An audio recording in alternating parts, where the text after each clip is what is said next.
Okay, well, it's clearly Oscar season. Is it January already? It feels like it's January. Is it January? I feel like Rules Don't Apply was so long that it is January now, and we just went to go see Incarnate, and Brian must be busy looking for me. Actually, it makes sense that you're here at Incarnate, because Brian was at Voiceless, the religious movie. Like, we gotta switch. We gotta switcheroo. We're getting ready for 2017. We're mixing it the fuck up. Yeah. We're just sending Brian to kids' movies from now on. Brian and Allison are at the kids' movies now. No, let's make it really interesting. Let's send Allison and Jared to kids' movies together. That would be pretty good. Jared likes all of them. Allison's pissed. Because Jared says something every episode. Or maybe likes Smurfs 3, which admittedly does look like the better of the three.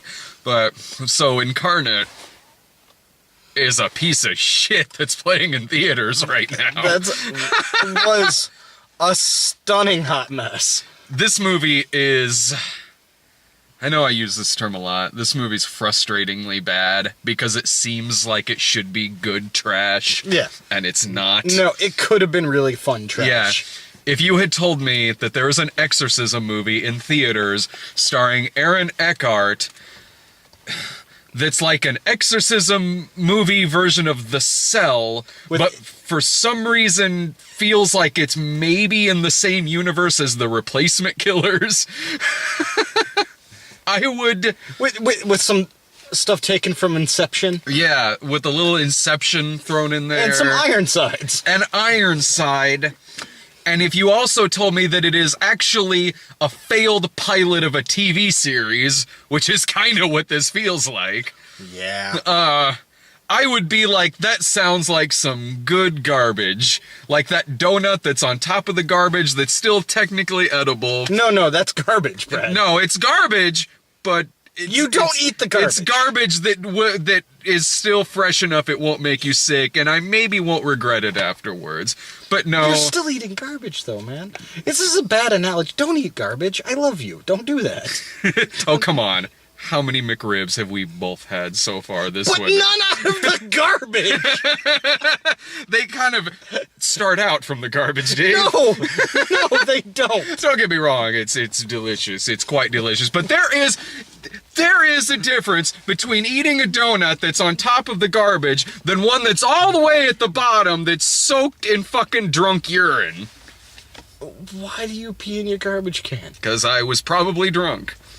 Listen, regardless, it's still eating out of the garbage. Don't do that. No, yeah. And don't pay money to go see this movie. No, please do. I want them to make a sequel. They're not making a sequel to this. To this piece of shit? No. No, the director's too busy making Journey 3 From the Earth to the Moon. The lost chapter of the From the Earth to the Moon miniseries. Thank God. So Aaron, this movie... Again, it feels like I should be having fun with this. This is a movie that starts out with Aaron Eckhart in a nightclub, again, like it's the fucking Replacement Killers and Blade, where he's inside the mind of a possessed guy's head, because that's what Aaron Eckhart does. He can go into the minds of possessed people and pull them out, again, like Inception meets The Cell. And he's called in on another case. He's in reality, he's in a wheelchair by the Vatican. Yeah, by the Vatican. Because he's called in on a case of a possessed child, of fucking course. And he's got to go into the mind of the child to bring the possess. Man, I wanted to enjoy this in a shitty kind of way, and I never did. No, because as soon as that nightclub scene is over. It started with the little kid getting possessed. Oh, when he literally says, "Let the games begin." And that is not even the worst line in this movie. No. Because the worst line is kind of amazing. The worst line was when it went from being like, this is awful, to like, this is awful.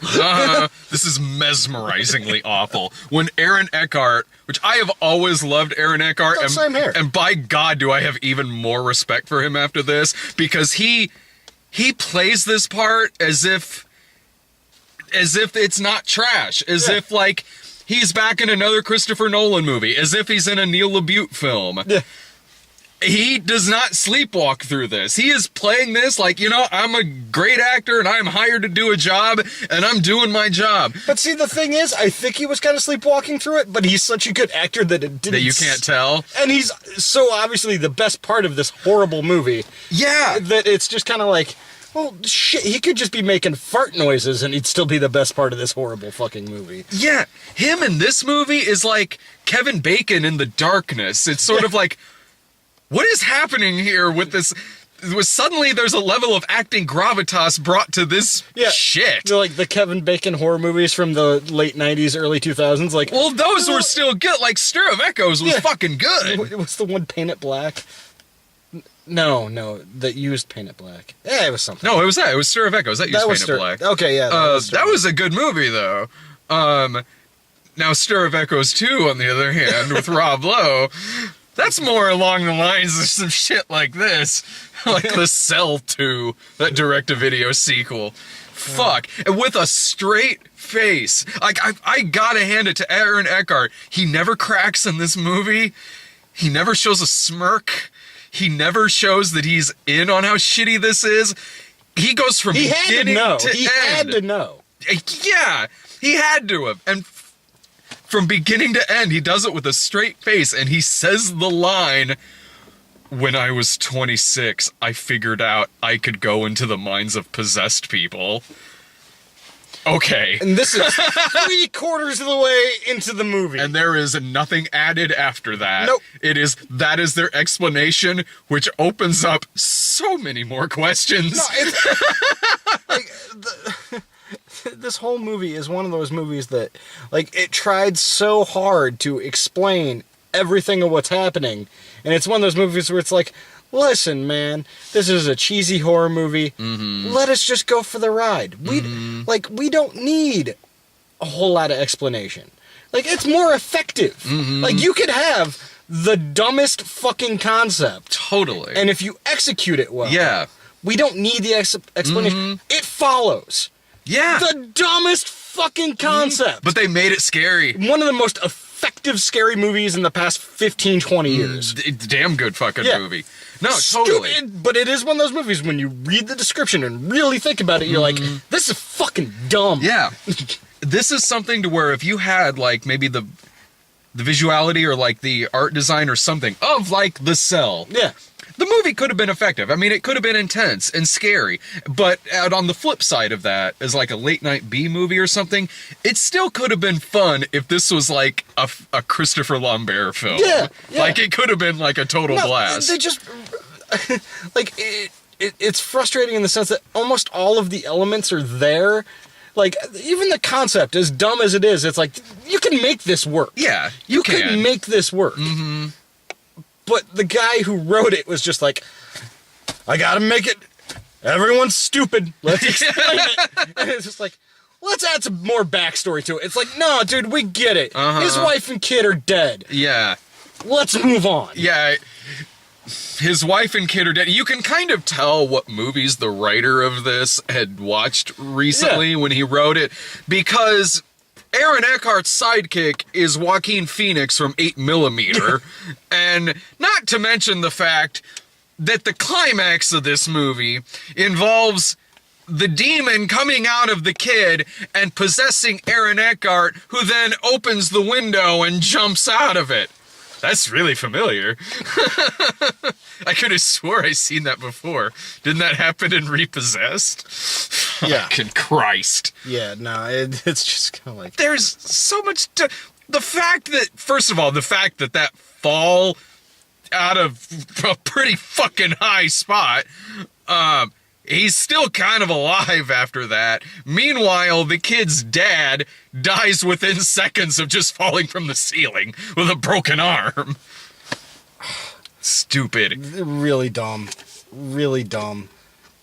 And it's just kind of like, man, you had a pretty decent cast.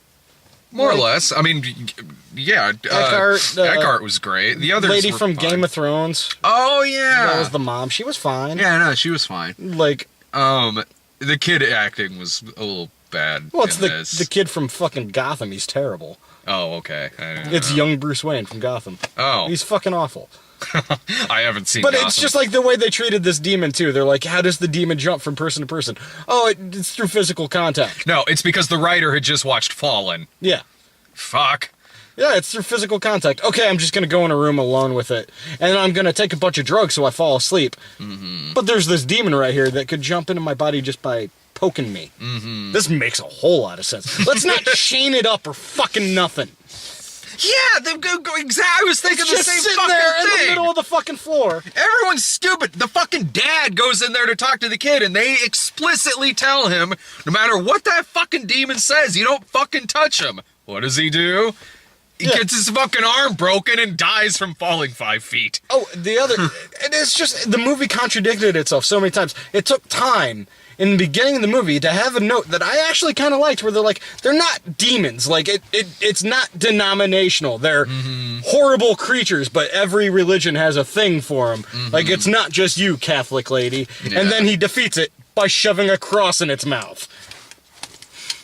Yeah, which is one thing I will say about when I saw the poster of the movie where the crucifix is going inside the screaming mouth, in my head I was like, that's eye-catching, but I'm sure it's one of those posters where nothing like that actually happens in the movie. No, it actually does. Doesn't make any goddamn fucking sense. That actually happens in the movie. Why did this movie have the credits from Stranger Things? Because Stranger Things was popular. Another thing that the people who made this movie just watched. God, I can't.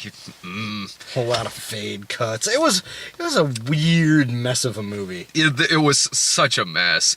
It was a goddamn mess. I don't know what in the fuck this movie is doing in theaters at all, let alone December. Like, I hate to say it because I'm not furious at it as I have been at a lot of terrible movies the past couple of years, but this is, I really gotta say, on the bottom 10 movies of the year list for me, I think. I might have to think about that, but but just from a storytelling perspective, this was one of the worst I've seen in a really long time.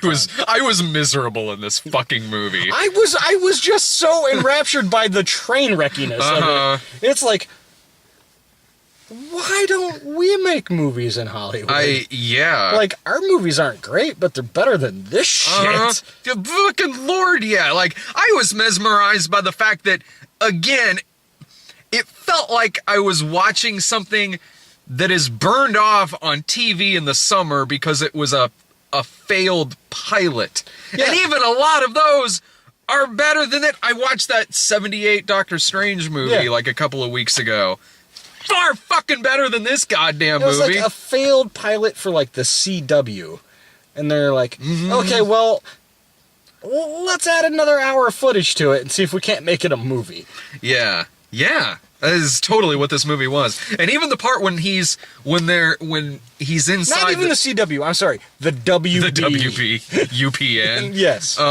When he's in their head, there's nothing original about it. It's not like it's nothing. Like It's it's simple and it contradicts itself. Because, yeah, in the first one, in the nightclub scene, everyone in the nightclub turns out to be a demon of some kind. And then the next time he goes into the little kid's head, he's running through a fucking crowded ass carnival. Yeah. And they're all just like, "Hey man, you alright? You alright?" It's like through a carnival, through the park, through a carnival. Again, there's certain things that they really could have elaborated on in this, or like extended. Like, there's a part where, like, the little escape room he gets to every time, it's always the same room, just a different color. They always have to go through a window, and plus, there's a part where he thinks his wife and kid are still alive, but then it turns out he's possessed and this isn't actually real. And they really, if this movie was smart in any way, shape, or form, they really could have really made it like kind of a conflict in his head. Like, do I stay? because I have my wife and kid back. And they could have ended it on that decision. Yeah, that would have been interesting. That would have been something interesting in this. And no, they don't do anything with that. And the thing, like the ending too, where he jumps out the window, it's not shocking, because in the first 20 minutes he goes and talks to random other exorcist who's like, here, take this. And use it to kill yourself. Use it to buy yourself 10 seconds to kill yourself. And by the way, because I'm an asshole, I counted at the end when he took it. It took him 35 seconds to kill himself. Because you know what? He's handicapped, and he crawled across a floor to get to a window. It did not take him 10 seconds. Well, that reminds me, too, did they say something in this movie about, like, all of this has to be done, like, in 2 hours or something like that? 8 minutes.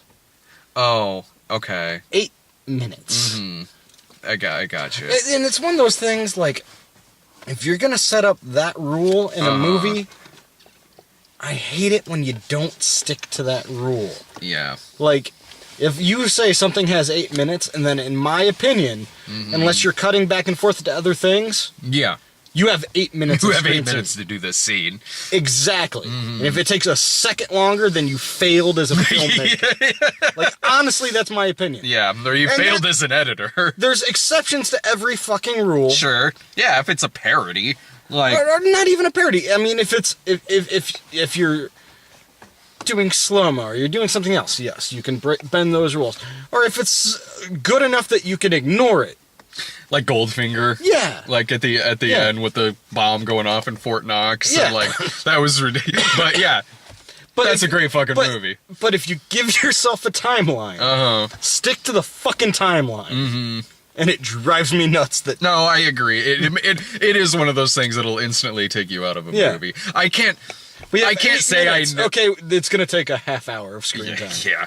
I mean, I can't say I necessarily noticed it in this movie, but I was busy just wanting this shit to be done. Yeah. I had had enough of this fucking movie 20 minutes into it. This movie, it was just like, he had these two assistants with two different characters, and neither of them got fleshed out at all. Lord, no. But the girl one, I thought, was just completely unnecessary. Oh, you could have made that just one character. Exactly. You could have totally made that one character. And then the representative from the Vatican is, for some reason, a beautiful woman. Like, let's be honest, if you work for the Vatican, you're either a security guard, a nun, or a priest. And that's fucking it. That's fucking it. Even their lawyers are fucking priests. You don't have a woman in a tight business suit as your fucking representative. Which goes along to this feeling like a fucking CBS procedural. Exactly. Especially with, again, the like tattooed sidekick shit like it's fucking NCIS. He works with computers, give him tattoos that make no sense. Give him a metal shirt. I don't I don't recommend this at all. I don't even recommend this as like a Netflix watch or anything. This was really bad. If you want something like dumb, silly, and stupid, just throw on a Netflix and things like that. There are better. There are way better options than this. Yeah, no, there's plenty of dumb, stupid things to kill an hour and a half or just have on in the background. This isn't worth it. No, like, don't give bad shit like this isn't bad in the way like, yeah, watch it. I want this guy to make more movies. Like, this is bad in the sense that we need to stop this man and end his career because. Should not be making movies. Or not this. Yeah. And I feel bad because obviously there was some talented people that probably worked on this. Like, you know, like whoever did the camera work did a fine job. It wasn't outstanding by any means, but it was fine. It certainly looked like something you would have seen in the 1990s. Oh, yeah. In the late 1990s. But not even because I love some great like late 90s trash. Like I totally do. I could watch The Replacement Killers any fucking time. This even if this came out 20 years ago, it would still be a piece of shit. And not a fun piece of shit. Like this would be crap. Any other final thoughts on this? Fuck this movie. Fuck it. I could be at home holding my child. Instead, I'm at the shit with you. It Incarnate. Well, at least it was only 90 minutes. It was a short film. It didn't feel like it. It kind of did to me because it felt much shorter than Rules Don't Apply did, which Rules Don't Apply far fucking better movie than this. I almost want to bump my recommendation of Rules Don't Apply up to just like a matinee. Because I'm like, more movies like that should be in theaters regardless of all the fucking problems it had. Not this shit. I don't even know what next week is. Assassin's Creed, maybe? I don't Yeah, I fucking think so. know. But anyway, whatever it is, we'll see it. See it. Bye.